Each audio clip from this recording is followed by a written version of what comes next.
तो हेलो, आइए दोस्तों, आज हम पढ़ने वाले हैं सांख्यिकी चैप्टर में माध्यक जो 14.3 में है। तो देखिए, उसमें सबसे पहले संचयी बारंबारता निकालना होता है। तो संचयी बारंबारता का जो डिफिनेशन होता है वो आपके सामने बोर्ड पर लिखा हुआ है। अगर कोई बारंबारता बढ़ते क्रम या घटते क्रम में हो तब वही बारंबारता संचयी बारंबारता कहलाता है।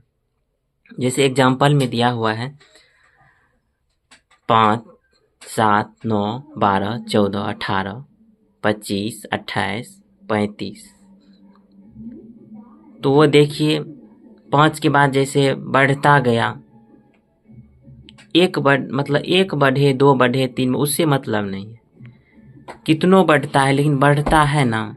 5 के बाद 7, 7 के बाद 9, 9 के बाद 12, 12 के बाद 14, 14 के बाद 18, 18 के बाद 25, 25 के बाद 28 और 28 के बाद 35।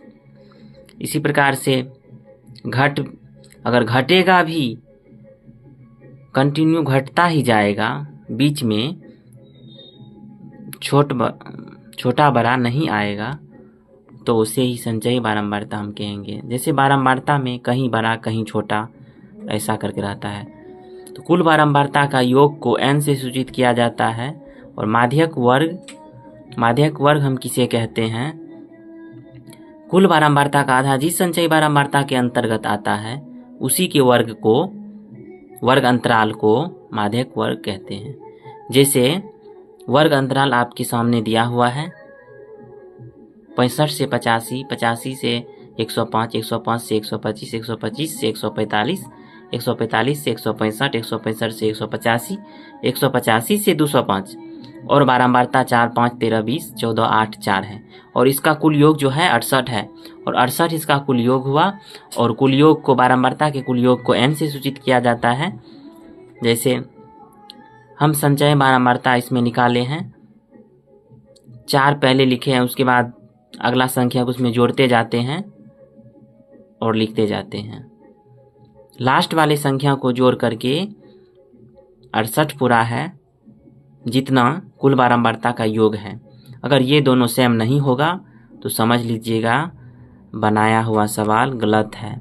अगर ये दोनों सेम मिल जाएगा तो वो सवाल सही होता है।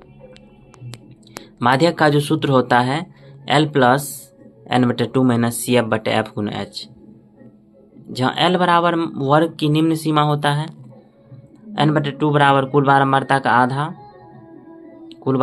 आधा होता है, CF बराबर माध्यक वर्ग की पहले की संचयी बारंबारता